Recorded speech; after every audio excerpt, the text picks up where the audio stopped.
हिंदी में यूपीएससी की तैयारी से संबंधित प्रोग्राम्स को देखने के लिए सब्सक्राइब करें स्टडी IQ-IAS हिंदी। नमस्कार, स्टडी IQ-IAS हिंदी में आपका स्वागत है। मैं हूं अमृत उपाध्याय। अभी की जो सबसे बड़ी खबर आ रही है वो आ रही है कि इटली ने BRI यानी चीन के बेल्ट एंड रोड इनिशिएटिव से बाहर होने का फैसला लिया है। और शनिवार को G20 की बैठक के दौरान दो अलग अलग कहानियां चल रही थीं। वो दो कहानियां कौन कौन सी थीं, उसमें से एक हमने अभी अभी विस्तार से देखा था कि एक तरफ India middle east Europe economic corridor की घोषणा हुई, जिसमें भारत तो है ही, भारत के अलावा USA, UAE यानी संयुक्त अरब अमीरात, सऊदी, इटली, फ्रांस, जर्मनी और यूरोपियन यूनियन, इन सब ने एक मेमोरेंडम ऑफ अंडरस्टैंडिंग पर साइन किया। और अभी थोड़ी देर पहले हमने इसे विस्तार से देखा था। अगर आपने नहीं देखा है तो तुरंत ही उससे क्लिक करके देख लीजिए। तो एक तरफ कहानी ये चल रही थी G20 से अलग कि कुछ देशों के हेड ऑफ स्टेट्स मिलकर एक बड़ी घोषणा उन्होंने की, और माना जा रहा था कि ये घोषणा दरअसल BRI यानी चीन को काउंटर करने के लिए, चीन के बेल्ट एंड रोड इनिशिएटिव को काउंटर करने के लिए ही किया गया है, और ये तमाम देश एक साथ आए हैं। खास बात ये थी कि इसमें इटली भी शामिल है। अब इटली क्योंकि BRI में भी शामिल है और India middle east Europe economic corridor में भी शामिल हो गया है, तो इसी समय अंदाजा लगाया गया कि भाई इटली किसी भी समय BRI को बाय बाय कर सकता है, और फाइनली उसने ऐसा कर दिया है। औपचारिक तौर पर नहीं किया है, लेकिन घोषणा कर दी है कि वो बाहर होगा, और चीन के प्रधानमंत्री ली कीयांग को भी इस बारे में बता दिया है। शनिवार को ही दूसरी जो बातचीत चल रही थी वो इटली और चीन के अध्यक्षों के बीच चल रही थी। चीन के राष्ट्रपति तो आए नहीं थे G20 में, तो सेकंड जो हाईएस्ट हायरार्की में है वहां ली कीयांग, प्रधानमंत्री चीन के, उनके बीच और इटली की प्रधानमंत्री मेलोनी के बीच बातचीत हुई, और इटली ने स्पष्ट किया कि अब वो BRI से बाहर होना चाहता है। ठीक है, ध्यान रखिए कि इटली G7 का एकमात्र देश है जो BRI में शामिल है। BRI में शामिल हुआ थे इटली 2019 में, लेकिन ये एडमिनिस्ट्रेशन जो इस समय मेलोनी के एडमिनिस्ट्रेशन है, ये उस समय नहीं हुआ करती थी, तो प्रीवियस एडमिनिस्ट्रेशन ने ये फैसला लिया था। उसके बाद कहीं ना कहीं इटली में दो स्वर सुनाई पड़े। एक तो BRI एग्रीमेंट को लेकर, फायदे नुकसान को लेकर सवाल उठाए गए, तो BRI के एग्रीमेंट में शामिल होने को लेकर इटली में बहुत अंदर संतोष नहीं था। दूसरी तरफ जो वेस्टर्न कंट्री अलायंस है, अलाइज हैं, जो सहयोगी हैं, सहयोगी पश्चिमी देश, वो कहीं ना कहीं इटली से नाराज होते दिखाई पड़ रहे हैं। तो 2019 के इस डिसीजन में अब जाकर एक सुधार किया जा रहा है इटली का। किन परिस्थितियों में किया जा रहा है उसको भी देखिए। G7 का जो अगला प्रेसिडेंसी है, अगली अध्यक्षता G7 की करनी है, इटली को ही करनी है। इटली उसके पहले चीन से के BRI से बाहर होना चाहता है। इससे कहीं ना कहीं पश्चिमी देशों में एक तसल्ली इटली को लेकर जरूर हो जाएगी, तो इटली अभी उसी की कोशिश में लगा हुआ है। थोड़ा सा हमें समझना होगा कि BRI क्या है, और उसको मैप पर देखना होगा, फिर आगे की बात हम समझेंगे। उसके पहले मैं आपको बता दूं कि आप मुझे फॉलो कर सकते हैं अमृत उपाध्याय 007 इंस्टा पर, अमृत उपाध्याय 007 टेलीग्राम पर। यहाँ आपको PDF मिलती है। इंस्टा पर मैं मैसेजेस का जवाब देता हूँ, और साथ में मैप इन शॉर्ट का यहाँ रिवीजन भी चल रहा है। ठीक है, P2I बैच 11 सितंबर से शुरू होने वाला है, सुबह 8 बजे। आप इसे भी ज्वाइन कर सकते हैं अगर आप UPSC की सीरियसली तैयारी कर रहे हैं और एग्जाम अटेम्प्ट करना चाहते हैं 2024 में, तो इस बैच को बहुत आराम से आप ज्वाइन कर सकते हैं। हिंदी में तो है ये बैच, इंग्लिश और इंग्लिश में भी है। 70,000 का ये बैच है, लेकिन जब आप अमृत लाइव कोड यूज करेंगे तो ये बैच घट के हो जाएगा 29,999 रुपए में। बहुत सारी फैसिलिटीज हैं इसमें, जैसे PT और मेंस की टेस्ट सीरीज फ्री है, CSET की क्लासेस फ्री हैं, डेली बेसिस पर करंट अफेयर्स प्रोग्राम का एक वीडियो जाता है इसमें, 1000+ घंटों की लाइव क्लासेस हैं, 1-to-1 मेंटोरशिप है, ग्रुप मेंटोरशिप है, ऐसी तमाम सुविधाएं हैं। तो आप डिस्क्रिप्शन बॉक्स में जो लिंक दिया हुआ है उस पर क्लिक कर लीजिए, उससे आपको अंदाजा लग जाएगा। चलिए, अब समझना है कि भाई BRI क्या है। BRI देखिए, 2013 में BRI की शुरुआत की थी चीन के राष्ट्रपति शी जिनपिंग ने, और जिनपिंग ने सिल्क रोड इनिशिएटिव शुरू किया था, ओल्ड सिल्क रोड, ये वही सिल्क रोड है जिससे पुराने ज़माने में ट्रेड किया जाता था। इसी इनिशिएटिव को फिर से रिस्टोर करने की कोशिश की थी चीनी राष्ट्रपति ने, और इसी को हम कह देते हैं बेल्ट एंड रोड इनिशिएटिव।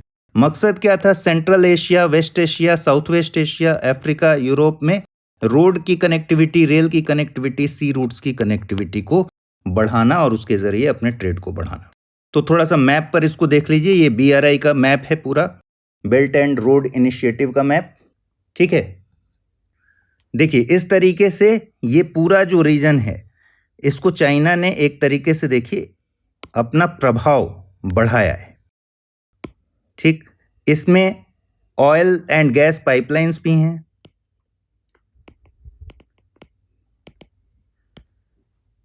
फिर सिल्क रोड इकोनॉमिक बेल्ट, ये सिल्क रोड इकोनॉमिक बेल्ट है। फिर इसी तरीके से ये मरीन सिल्क रोड है जिसको न्यू मैरीटाइम सिल्क रोड बोलते हैं, न्यू मैरीटाइम सिल्क रोड। तो ये पूरा इसमें ऑयल गैस पाइपलाइन हो गया, पोर्ट्स का डेवलपमेंट शामिल है, पोर्ट्स का विकास करना, रेलवे का विस्तार, इसके अलावा पावर ग्रिड्स का विस्तार करना, ये सारा डेवलपमेंट करना इसका मकसद था। 2013 में इसे लॉन्च किया गया था। लेकिन पूरी दुनिया जानती है कि बेल्ट एंड रोड इनिशिएटिव के जरिए चाइना अपना प्रभाव हर क्षेत्र में फैलाना चाहता है। वो ट्रेड के बहाने बहुत तरह के, अभी जैसे हाल में आपने देखा होगा कि चाइना ने जो गलत मैप यूज़ किया, उसमें इंडिया में अरुणाचल प्रदेश को उसने क्लेम किया है। आसियान की कई सारे कंट्रीज़ ने इसके खिलाफ आवाज़ उठाई है। तो ट्रेड के बहाने, ट्रेड के साथ साथ चाइना अपना जो प्रभाव है वो इस तरह भी फैलाना चाहता है। इसलिए 2013 में इसने बेल्ट एंड रोड इनिशिएटिव शुरू किया। इटली की जहाँ तक बात है, इटली को सेंस था इस बात का कि इटली में भी इस बात को लेकर ही विरोध हो रहा था कि कहीं ना कहीं ये चीन के बढ़ते प्रभाव में साथ देने वाली बात है अगर आप BRI में शामिल होते हैं। दूसरा, BRI अपने आप में खस्ता हाल हो रहा है क्योंकि चाइना खुद डेट क्राइसिस से गुजर रहा है और BRI के भी बहुत सारे प्रोजेक्ट डेट क्राइसिस में ही फंसे हुए हैं। तो इटली ने जो वजह बताई है वो वजह आप सुनिए तो आपको समझ में आएगी बात।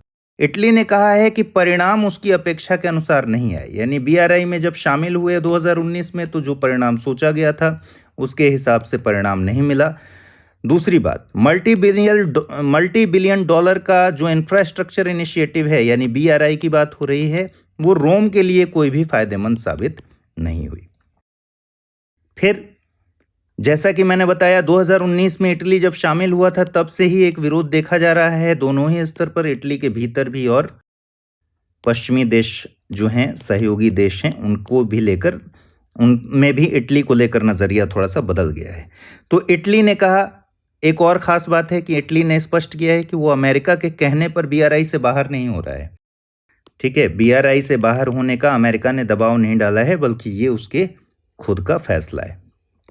ठीक है, लेकिन चीन को इससे झटका लगेगा जाहिर तौर पर, क्योंकि शनिवार को चीन के प्रधानमंत्री ने अपनी बातचीत जब की इटली के प्रधानमंत्री से, तो उन्होंने अंतिम कोशिश की BRI में इटली के बने रहने की। दूसरी बात, अक्टूबर में BRI की कॉन्फ्रेंस है, यानी ये कॉन्फ्रेंस अगले ही महीने है। इटली इसमें ऑलरेडी इन्वाइटेड है। तो इटली अगर इससे हाथ खींच लेता है, जो कि अब ऑलमोस्ट डन है कि हाथ खींच रहा है, तो इससे चीन की किरकिरी होगी, ये तय है। इटली के पास अगले साल G7 की अध्यक्षता है और इसमें पश्चिमी देशों को तसल्ली देने के लिए इटली ने एक कदम उठा लिया है। दूसरा, इटली ने India, middle east, Europe economic corridor में शामिल होकर अपना मत स्पष्ट कर दिया है कि वो किस तरफ है। दूसरी बात, एक और दबाव ये है कि इटली तो चलिए शुरुआत है, लेकिन बेल्ट एंड रोड इनिशिएटिव का जो हाल है उसमें छोटी कंट्रीज तो बहुत ज़्यादा निराश हैं। एक तो चीन ने सबको कर्जदार बना रखा है, कर्ज देकर उन्हें कर्ज के जाल में फंसा रखा है। दूसरी दिक्कत है कि जिसने कर्ज के जाल में फंसाया वो खुद भी कर्ज के जाल में फंसा हुआ है। चाइना खुद डेट क्राइसिस से गुजर रहा है और स्लो डाउन देख रहा है। अब परेशानी ये है कि ऐसे कंडीशन में बहुत सारे देश हैं जिनको BRI को लेकर ऑब्जेक्शन है या चाइना के पूरे कार्यशैली को लेकर ऑब्जेक्शन है। तो हो सकता है कि आने वाले समय में इटली की राह पर और भी छोटी छोटी कंट्रीज चलें। तो ऐसी कंडीशन में क्या होगा, BRI से कई सारी कंट्रीज बाहर हो सकते हैं। दूसरी तरफ जो अभी अनाउंसमेंट हुआ है India middle east Europe economic corridor की, इसमें नए देशों के जुड़ने की संभावना बहुत ज़्यादा है। आने वाले समय में एशिया से भी, यूरोप से भी और गल्फ से भी बहुत सारे देश इसमें और जुड़ेंगे। ठीक है, जैसे मेमोरेंडम ऑफ अंडरस्टैंडिंग पर इजराइल और जॉर्डन ने साइन नहीं किया है, लेकिन इजराइल और जॉर्डन भी इसके पार्ट हैं। ठीक है, तो एक तरीके से इस पूरे जो जियोपॉलिटिक्स है उसमें अगर आप देखेंगे तो चीन थोड़ा अलग थलग पड़ता हुआ इस समय दिखेगा आपको। तो ये खबर अपने आप में ज़्यादा इम्पॉर्टेंट है। उम्मीद है आपको ये बात समझ में आई होगी और आपके एग्जाम के लिए उपयोगी साबित होगी। ख्याल रखिए अपना, ठीक से पढ़ाई कीजिए। अगले एपिसोड में मिलेंगे। नमस्कार। हिंदी में UPSC की तैयारी से संबंधित प्रोग्राम्स को देखने के लिए सब्सक्राइब करें स्टडी IQ IAS हिंदी।